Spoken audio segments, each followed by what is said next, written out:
အားလုံးပဲမင်္ဂလာပါကျွန်တော် friend ပါကျွန်တော်ဒီနေ့ Candy Quiz episode 3လေးကိုဆက်ပြီးတော့လေ့လာတော့မှာဖြစ်ပါတယ်ဆိုတော့ကျွန်တော်ဒီနေ့ Candy Quiz ကိုလုပ်ရတဲ့ရွေးချက်ကကြတော့ Candy တစ်လုံးကိုမြင်တာနဲ့အတိတ်ပဲနဲ့အတန်တွန်းနဲ့ကိုချက်ချင်းတော့နားလည်ပြီးတော့ချက်ချင်းပြောနိုင်ဖို့ဒီဟာကကျွန်တော် Candy Quiz လေ့လာရတဲ့ရွေးချက်အဓိကရွေးချက်ဖြစ်ပါတယ်เนาะနောက်တစ်ခုကကြတော့ဒီ Candy Quiz ကျွန်တော်ရဲ့ဒီ Candy Quiz မှာကြတော့ Candy တစ်လုံးရဲ့ခွန်းယုံမီနဲ့အုံယုံမီနဲ့ဒီဟာတွေကိုအဓိကထားပြီးတော့လေ့လာနေမှာမဟုတ်ပါဘူးเนาะ JVD ဆံပွဲဖြည့်တဲ့အခါမှာခန်းကြီးကိုမြင်လာတဲ့အဓိပ္ပာယ်နဲ့အတန်အတွက်ကိုရဖို့အတွက်ပဲအလေးနဲ့ထားပြီးတော့လေ့လာသွားမှာဖြစ်ပါတယ်ကျွန်တော်ဒီနေ့ခန်းကြီး9လုံးကိုလေ့လာသွားဖို့ရည်ရွယ်ထားပါတယ်ဆိုတော့အရင်ဆုံးအနေနဲ့ကကြတော့ခန်းကြီးတွေကိုကြည့်မယ်ပြီးရင်သူ့ရဲ့အတန်အတွက်နဲ့အဓိပ္ပာယ်တွေကိုခံမှန်းမယ်နောက်ပြီးတော့မှကျွန်တော်တို့အဖြေတွေကိုအတူတူကြည့်ကြမယ်เนาะဒါဆိုရင်နံပါတ်1ခန်းကြီးတွေကိုကြည့်ကြအောင်ဗျဆိုတော့နံပါတ်1ခန်းကြီးဘာခန်းကြီးဖြစ်မလဲခံမှန်းလို့ရမလားမသိဘူးတည့်ရသူလည်းသိပါလိမ့်မယ်နံပါတ်2ကကြတော့နံပါတ်2ခန်းကြီးကဒီပုံစံလေး3ခန်းကြီးကြည့်ကြည့်အောင်ဆက်ပြီးတော့ဒီခန်းကြီး3လုံးကိုကြည့်ပြီးတော့အတန်တွန်းတဲ့အဓိပ္ပာယ်တွေကိုကျွန်တော်ခံမှန်းကြည့်ပါเนาะအခု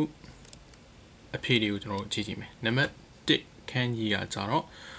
Herimas ရဲ့အဓိပ္ပာယ်က your body decrease နံပါတ်2ခန်းကြီးကကြတော့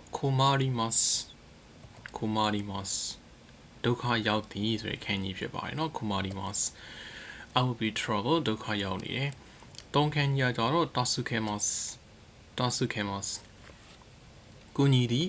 ကဲတင်သည်ကဲဆဲသည်ဆိုတဲ့အဓိပ္ပာယ်ရပါတယ်ဆိုတော့ဒီခန်းကြီး3လုံးဒီဘက်ဘေးနာက Herimas တွေเนาะ Komarimas Tasukemas ဒါလေးကိုမကြည့်ပဲနဲ့ဘယ်ဘက်ချမ်းအခန်းကြီးတွေကိုပဲကြည့်ပြီးတော့တစ်ခါတော့အတန်တွက်ပြီးတော့ယူကြည့်ပါเนาะ Herimas Komarimas Tasukemas အဲ့လိုခန်းကြီးကိုမြင်တာနဲ့အတန်တွက်တဲ့အဓိပ္ပာယ်တွေကိုပြောနိုင်အောင်လေ့ကျင့်စေချင်ပါတယ်ခင်ဗျကဲဒါဆိုနောက်ထပ်ခန်းကြီး3လုံးထပ်ပြီးတော့ကြည့်ကြည့်အောင်အရင်ဆုံးတော့ခန်းကြီးကိုဒီတိုင်းပဲကြည့်ပြီးတော့အဓိပ္ပာယ်နဲ့အတန်တွက်တွေကိုခံမှန်းကြည့်ပါငါးခန်းကြီးကကြတော့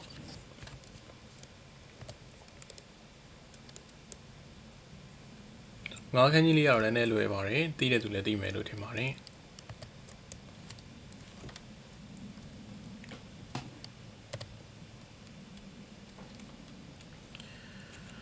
နံပါတ်6ကကြတော့သူကစာလုံးတစ်ကြောင်းလုံးပေးထားတာဖြစ်ပါတယ်เนาะစာလုံးတစ်ကြောင်းလုံးမှာပါတဲ့ခန်းကြီးတွေကို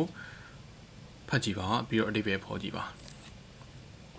ကဲဒါဆိုလို့ရှိရင်၄ခန်းကြီးလေးကြည့်ကြည့်မယ်၄ခန်းကြီးလေးကဘာလဲဆိုတော့Yoro kobimasအဓိပ္ပာယ်ကကြတော့ဝမ်းမြောက်ဝမ်းသာဖြစ်သည်ပျော်ရွှင်သည်ဝမ်းမြောက်ဝမ်းသာဖြစ်သည်ဆိုတဲ့အဓိပ္ပာယ်ရပါတယ်เนาะ be happy be pleased နံပါတ်5ခန်းကြီးလေးကကြတော့ chika soite iru ရဲ့အဓိပ္ပာယ်ကကြတော့နီးကပ်လာသည်ချင်းကပ်လာသည်ဆိုတဲ့အဓိပ္ပာယ်ရပါတယ် chika soite iru approaching getting closer နံပါတ်6ကကြတော့日本の仕事のやり方を学んでいます日本の仕事のやり方を学んでいますဂျပန်မှာအလုပ်လုပ်ပုံလုပ်နည်းကိုသင်ယူလေ့လာနေပါတယ်学んでいますဒီမှာဆိုလို့ရှိရင်ခန်းကြီးတွေအများကြီးပါတယ်日本ဆိုရင်ခန်းကြီးပါတယ်နောက်တစ်ခါ仕事အလုပ်ခန်းကြီးပါတယ်เนาะやり方လုပ်ပုံလုပ်နည်း学んでいますသင်ယူလေ့လာနေသည်သင်ယူစီးပူးနေသည် Now I'm learning Japanese work methods ခန်းကြီး6လုံးရှိသွားပြီနောက်ထပ်ခန်းကြီး3လုံး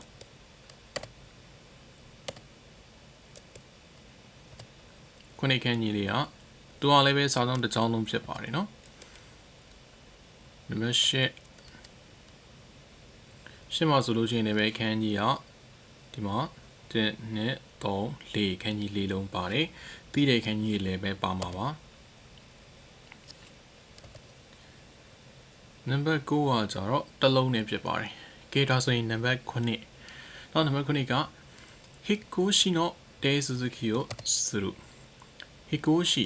ဆိုတာကပြောင်းရွှေ့တာအိမ်ပြောင်းရွှေ့တာကိုပြောချင်တာဖြစ်ပါတယ် Teisuzuki ရဲ့အဓိပ္ပာယ်ကလုံထုံးလုံနည်းများ Teisuzuki o suru လုံထုံးလုံနည်းတွေကိုလုပ်တယ်မှာအိမ်ပြောင်းမယ်ဆိုလို့ရှိရင်ရက်ွက်ရုံသွားပြီးတော့လိစာပြောင်းတာเนาะgas ရေမီ gas company ကိုဖုန်းဆက်ပြီးတော့ဒီစာချုပ်ကိုဖြတ်တာဒါမျိုးတွေကို ပြောချင်တာဖြစ်ပါတယ် Hikoshi no de Suzuki o suru do the procedures for moving နောက် number 8ကကြတော့ Kusuri ga kiide Neso ga sagata Kusuri ga kiide Kusuri ဆေးက kiide kiide အဓိပ္ပာယ်ကြတော့အကျိုးသက်ရောက်မှုရှိတဲ့အာနိသင်ပြတယ်ဆိုတဲ့အဓိပ္ပာယ်ဖြစ်တယ် Kusuri ga kiide ဆေးကအကျိုးသက်ရောက်မှုရှိတဲ့ဆေးကအာနိသင်ပြပြီးတော့Neso ga sagata Neso ဆိုတာကကြတော့အပူချိန်ပေါ့နော်အဖျားပေါ့အပူချိန်ကျသွားတယ်အဖျားကျသွားတယ် The medicine worked and the fever went down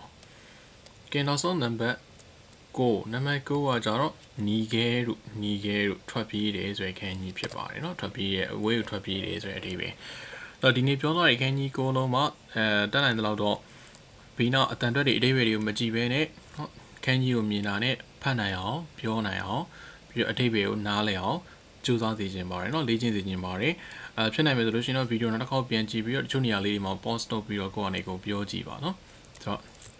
ဒါကကျွန်တော်တို့ Canny Quiz ဒီနေ့ episode 3ဖြစ်ပါတယ်